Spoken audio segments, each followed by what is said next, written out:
What does the separation of church and state actually mean? Was the United States correct in removing prayer from schools? How much should we support or oppose the Muslim Brotherhood's actions in Egypt? In Georgia, we have a police officer shooting people in their own homes with no-knock warrants. A cop shoots a man in Kroger and the department surrounds him before the GBI are called to investigate. Today we are talking with Rabbi Greg Hirschberg, and we're asking you, are we heading it in the right direction? I'm attorney James W. Davis, and this is It's the Law, Weekend Edition. So Rabbi, all this happening in the world today, what's your take on it? What you got going on?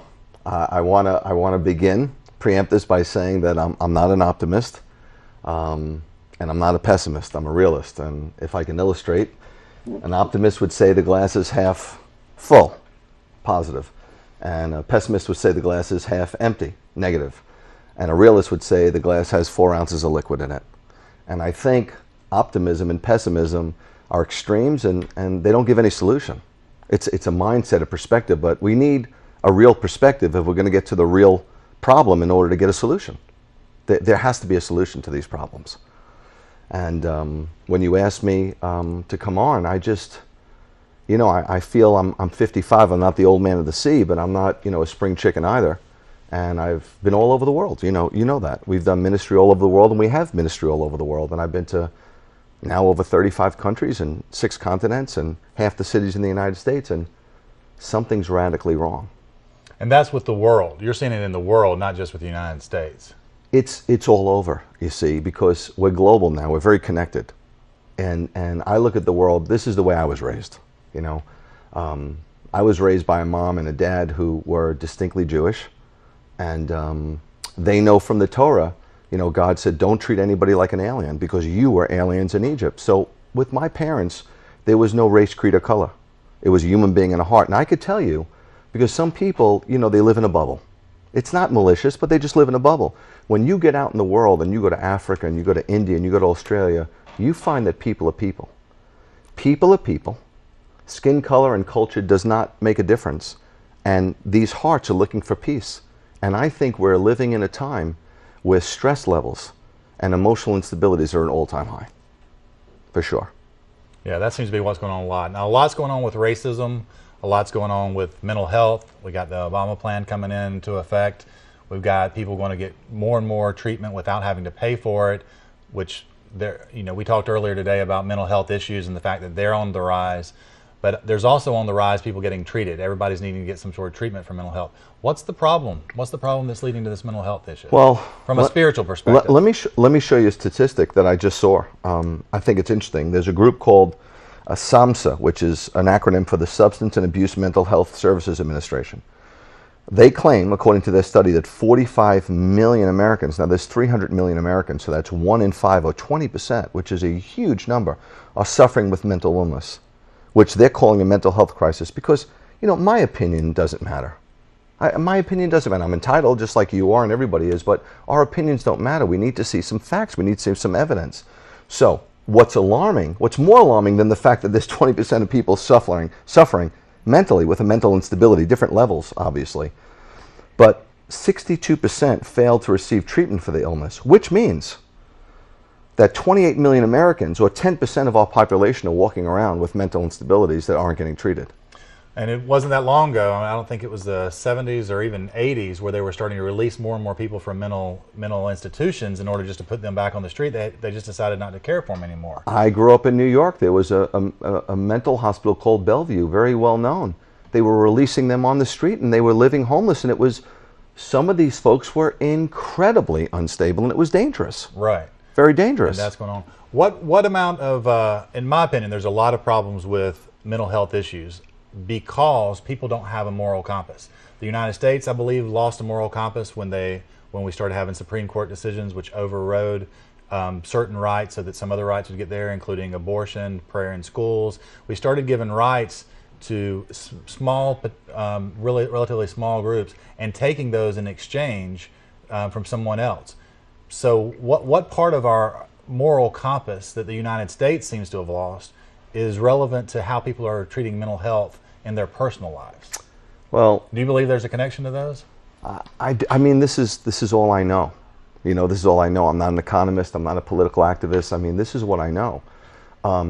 But it's interesting you say about school. I mean, we just celebrated last year the 50th anniversary of prayer being taken out of school. Now, I have to let you know that I'm, you know, you can call me narrow-minded, you can call me right-wing. I don't know what you want to call me, but I'm just a guy who's trying to help. That's how I see myself. I'm just a guy who's trying to help. And I've lived on both sides of the fence. I've lived without God for a very long time. And I've lived with God now for a fair amount of time, 24 years now. And I could just tell you, there's a vast difference in my life. There's a vast difference in my marriage. There's a vast difference with my children. Vastly different, because the proof is in the pudding. The National Assessment of Educational Progress says that only 31% of all fourth graders now are proficient in reading. A lot of Americans, I love America, okay? It's the greatest country to live in. It's extreme, but it is the most convenient country, bar none. My father was a World War II vet, so he was a missing in action, shot down, a ranger. You know, we're very nationalistic, and I'm very pro our military, incredibly pro our military, okay? By the same token, though, I think some people in America are living in a vacuum.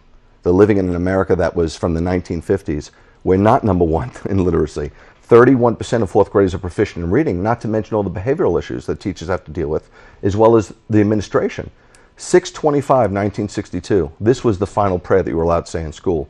Some people think it's benign, but it says, Almighty God, we acknowledge our dependence upon thee. We beg your blessings upon us, our parents, our teachers, and our country. I think that's beautiful. Okay. I want you to read that. Read that one more time.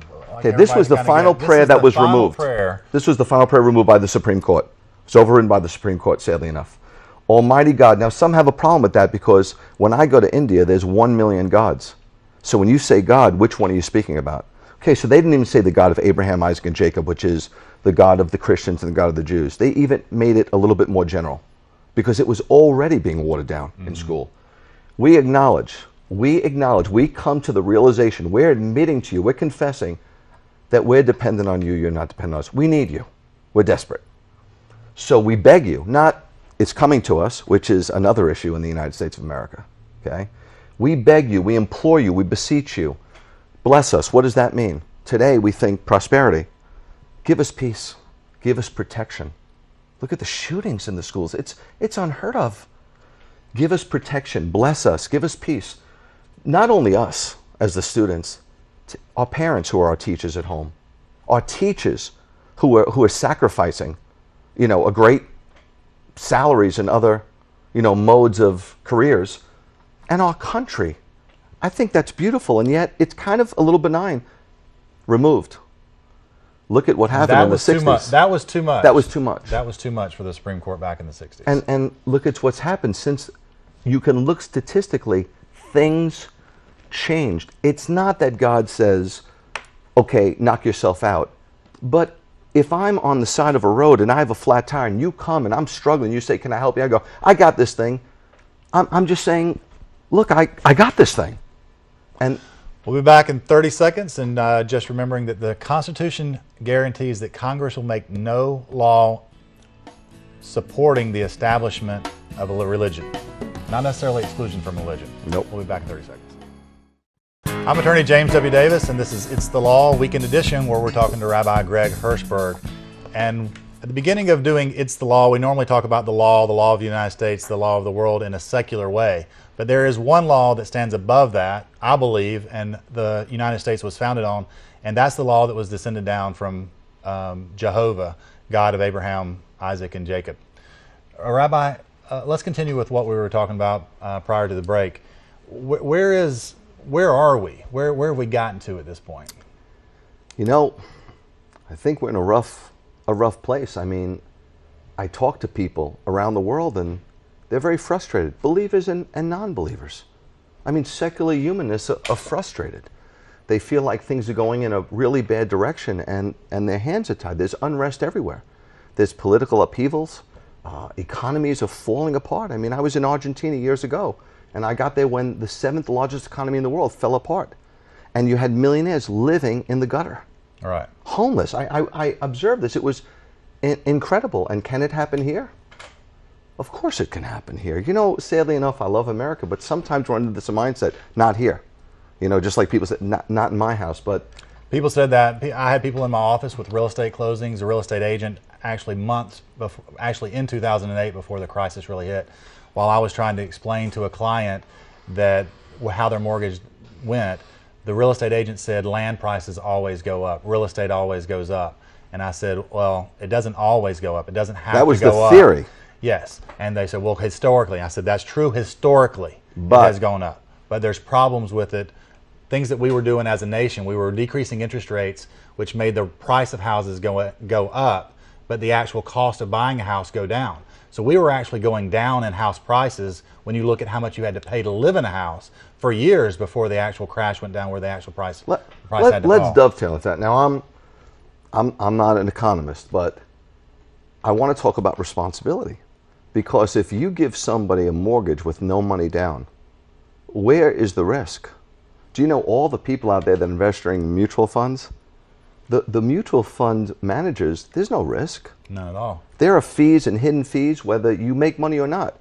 You're giving them all your money and you're assuming all the risk. Think about that. And it's called fiduciary. It's where you put your money in somebody's and you trust. Trust them. You trust them to do it while they're sitting there. And it's the same thing. I got into air traffic control at 21, 22 years old, and I started investing in a 401k. That was a very new thing back in 1986, 1987. Everybody and his brother investing was a new thing. Stocks, there wasn't a lot more stocks to invest in, but the prices went up because so many people were putting money into it. So there was a lot of concern. The stock companies, the companies that had this stock, started not caring whether or not they made a profit. Nobody looked at that anymore. Paper profits, it looks good, just like our market is over 15,000. But you know what? When I bought my first mortgage, when I graduated college in 1980, I had to put 25% down. Do you think I'm going to run away from that house knowing that I put 25% of the value down and there's equity built up? You've got to have somebody, you've got to hold their feet to the fire a little bit. And you know what?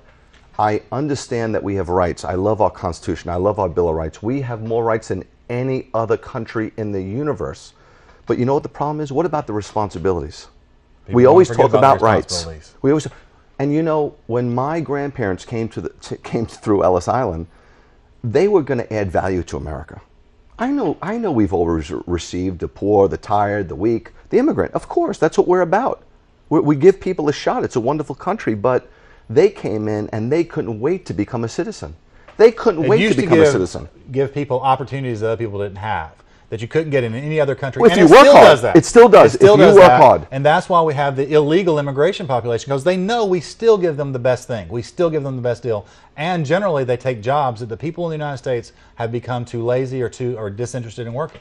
And that's, maybe so, but the point is that there's an avenue to succeed. I was raised in the projects. We were poor. We were subsidized. We were living in a low-income housing project that's government subsidized. I had public education, which we still had. So I went to school. And my father and mother explained to me, there's no way for you to do well unless you get a good education. This is the key, the door to open up the door of success for you.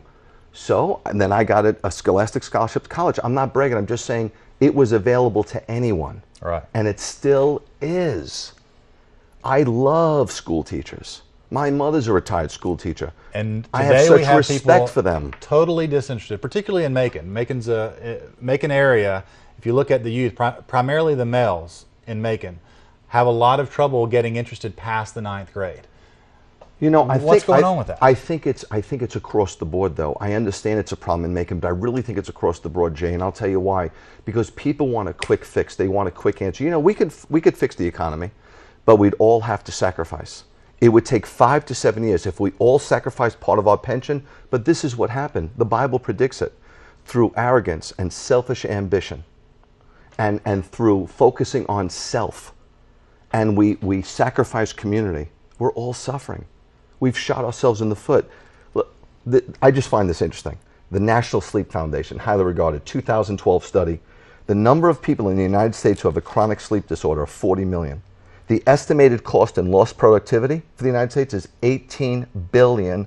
The percentage of American adults experiencing a sleep problem right now is 62%.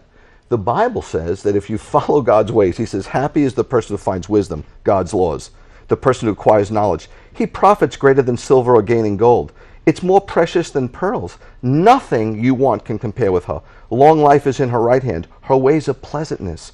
Her paths are peace. She is a tree of life, and those who hold fast to her are made happy. Then you will walk securely. And when you lie down, you won't be afraid. And when you lie down, your sleep will be sweet. Well, obviously, it's not sweet. I don't go to convenience stores, but the couple of times I go, every week they seem to come out with a new energy drink. There's a message here. People are stressed out of their minds. They're living with a stress level that is hard to deal with, and it affects, if you're stressed your neck. I'm not a physician, but I have friends that are surgeons. They say the American Medical Association says 50% of all disease, cancers. We're all pre-cancerous, are brought on. You want to know a study on cancer? The World Health Organization, 12.6 million people are diagnosed. And it's on the rise. 7.5 million die annually. And we're pouring in billions into research. Do I think we should? But if a kid gets an ear infection every week, you don't keep giving them antibiotics. There's a problem with the immune system. You attack it at its root. Mm-hmm. This is what I feel. And that's what this is another issue, but Western medicine has for a long time treated symptoms.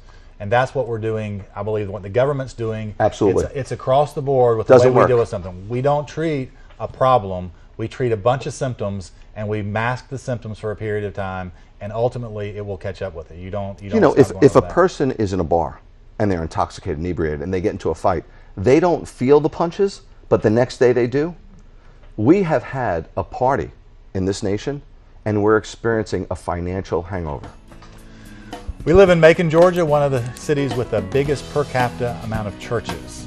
Somehow or another, we're still losing it spiritually. I'm going to ask the rabbi what he has to say about that when we come back. 30 seconds. I'm attorney James W. Davis, and this is It's the Law Weekend Edition, where we're talking about what's going on in Macon, particularly with all the churches, more per capita than most any place in the nation, actually. And Rabbi, it's a little bit unusual to be calling somebody a rabbi and talking about churches. Can you explain a little bit about what your position is? It's kind of complex, and yet it's very simple, which I think is a paradox. But I'll give you the simple because I'm a simple person. I'm a Jewish person by birth, and I still am Jewish by identity because I am. I'm just Jewish. I mean, that's who I am. But I absolutely believe that Yeshua, as I call him by his Hebrew name, but Jesus is the Messiah. And he's the King of Israel, the King of the Jews. That's what he's called in the New Testament. There's this big wall between the old and the new. For years, it's been like, people say they're New Testament believers. No, if you're a Christian, you're a Bible believer. You're a Bible believer, and you're under the new covenant.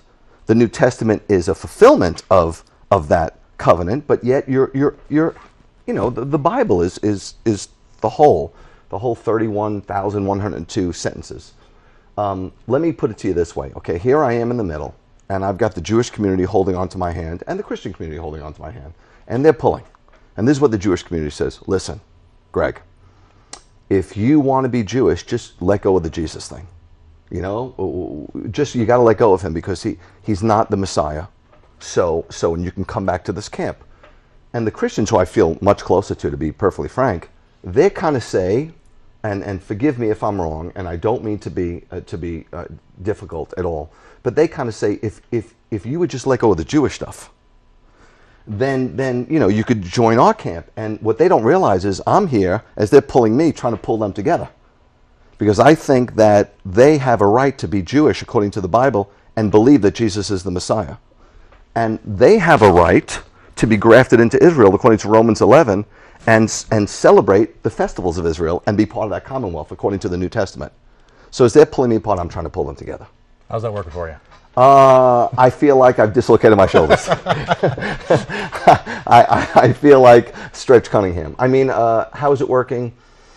Not kind of as good as I hope, but we started, somebody picked us up, and now our messages are in 196 countries, which is flabbergasting. It's shocking because most of these countries that I hear from, I don't even know how to pronounce. I'm not geographically sound, so it's amazing to me through this internet, that we have this ability, because usually I'd have to go personally. I think people are getting it though, because I think God is sending a revelation, because I think, and this is just my opinion, and it doesn't count, I think we're in the last days. I think we're in the last days, and the prophet Daniel said, this is how you'll know. Knowledge will increase, but in the Hebrew it means people will be speaking about the last days. Now, you've been a Christian a good long time. People in the 70s didn't speak about the last days, and those that did, everybody thought they were cuckoo. Now everybody's speaking about the Well, last days. there was this new world coming that it was rapture and it could happen any moment. In the 70s, I mean, there were people in the 70s they were hollering, I think it's going to happen before 1980 hit. So there were a few people going on there. But they were weird. Now everybody's talking about it. In fact, Hollywood's talking about it. Every other movie is apocalyptic. Right. And people saying, "Oh, we in the left." People are looking for answers. They're just looking in the wrong places, as far as I'm concerned. Listen to what the great, well, we call him Rabbi Saul, Shaul. Tell us what rabbi means, because some people are a little Rabbi's confused. teacher. And I know it says in Matthew 23, I don't want to get too theological because we don't have time for that, but it says don't call anybody rabbi, don't call anybody father. Well, we call our dads father, and and it says there was some to be rabbis according to Ephesians 4. What Yeshua, what Jesus was saying in context is crucial. If you take text out of context, it's pretext, it's a lie. And we do this all the time. We take a verse and then we speak about it for 45 minutes. It's inappropriate. Hermeneutically and to interpret the Bible, you cannot do that. This is what it just sort of brings to me, the thought that I wanted to go into next. Don't call anybody rabbi, don't call anybody teacher. I'm not sure theologically what all that means, but it goes to my next question. That is a part of why I believe there's a lot of churches here and no spiritual growth, or no visible spiritual growth that you can see as a whole in this church being more, or in this city being more so than other cities with less churches, is that people look to people for answers. They look to other people for answers rather than to become spiritually aware and to address God and to search the scriptures themselves to find what God wants for their lives. Okay. We have this preconceived notion, in my opinion, I'll give you a minute to address it. I believe people go into a church prior to being Christian or anything else, and they have this preconceived idea of what that means. It means I'm not going to smoke when I get out. It means I'm not going to drink when I get out. It means I'm going to stop cussing and I'm going to stop doing all these other things. It means a lot of no's. It means a lot of don'ts. That's their preconceived notion. And when they get to the church, I don't see that they're taught anything different. They're just, a lot of churches say, come down here, let us get you marked so that you're covered for the rest, so you're covered after you die. Not even for the rest of your life. It actually, like, salvation begins after you die rather than you become a part of it in the moment. And I think that people have lost by looking to other people to be their guidance, looking at a pastor or an evangelist or somebody rather than trying to seek out God for themselves and really honestly discern truth. Listen, are you with me on that? I am. I'm tracking you. It's a good point. I think I have a lot of friends all over the world who are sacrificing their life. We have started orphanages. We have started schools. We started an orphanage in the biggest slum in the world in Kenya. There's 1 million people. I lived there for a week. I mean, just a week. You couldn't. It's unbelievable. Pictures don't. It's unbelievable, and it's incredibly sad. And I've heard you say what I've observed. I've gone to different places with a Spanish-speaking Baptist group that I really enjoy, and Pastor Fochester is the pastor there. I love him to death. But we went to Peru for one example, and we had these people with such loving hearts, such earnestly seeking Jesus and his teachings and to live right and according to those things, and having a sense of wanting life to be right and according to those teachings. And a lot of people there, as we go and minister, a lot of people who go there to minister feel sorry for them and sort of want to give them a little of the Western life, take them out to dinner and stuff like that. It's not what they need. And I feel like we need to bring that back to the United States. And I look at that and I say, you know what, this little town, they don't need what I can offer. Macon is a place where I look back and I see the corruption and the evil and the spiritual darkness. And I say, you know what, if you want to find yourself as a missionary in some place, look where you are. Look where you are and see what's there, because going over to these other countries, sometimes they already have a more earnest desire. I can tell you what they have as believers. They're totally content. Now, we've hit on a lot of subjects. Let me say this. There are a lot of wonderful pastors in Macon. There are a lot of wonderful churches in Macon. There are a lot of people trying to do things. There's just not a cohesion. The Bible says, Hinei ma tov u'manayim shevet kachim gam yachad. Translation from Hebrew, how good and blessed it is when brethren dwell together in unity. It's like the dew on Mount Hermon. It's like the oil running down. It's life. It's rich. We know just in a marriage, if two parents are at odds, the kids are dysfunctional. We know that two are better than one, and a cord of three isn't easily broken. We know this. When special interest groups want to get a law passed, what do? They unify. It doesn't matter if they're black or white, rich or poor, educated, not so educated. It doesn't matter. They unify. This is the dysfunction I see in the believing community. I wish there was more unity. I wish we could put down our own agendas and pick up God's. That's Matthew 23. Jesus said to the disciples, hey, Peter, Don't let anybody call you rabbi. Not the name, because we know that Paul was a teacher. Rabbi means teacher. What he was saying is, don't you start your own academy, Andrew. Don't you start your own school, Peter. You teach them exactly what I taught them. And this is all we do. You know that bracelet? For years I saw this rubber bracelet that people were wearing, WWJD. What would Jesus do? I always question that, because I can't tell you what he'd do exactly in some situations. I always wanted the bracelet that would have said, what did Jesus do? Why don't we just do what he did? And he was a lover, and he was compassionate, and he cared, and he was moved by that. And that's the way we used to be in America. That's the way we were. We were content with what we had. We thank God for everything, and we look to help our neighbor. If we don't get back to that, there's going to be no recovery. And Rabbi, as we're finishing up here, I'd like for you to tell us a little bit about, I've been saying that Macon particularly is a mission field. What's Beth Yeshua doing in the community here?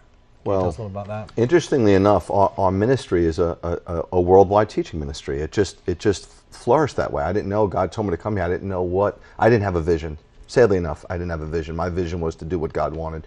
So we're in 196 countries now, and I get letters from all over the world. But I felt we have to do something locally. So we started this ministry called Elias, and we're downtown in East Macon, and a beautiful little sweet, gorgeous couple lives down there because they said, shouldn't we live down there? You know, isn't this a mission field? We think mission, we think Africa, India. Yes, go into the whole world, but Macon is part of the world. And what we're seeing is, through an incredible level of love, young people's hearts are being changed. It's absolutely astounding to me how love could make you change your ways. And so we do this. We have 40 children. They live down there. We feed them on Thursdays. If you want to get involved in it or know more about that ministry or other ministries we have, the website, www.betheshuainternational.com. I mean, there's a lot of free teachings. You know, we don't charge for those things. I mean, just feel free to go at it.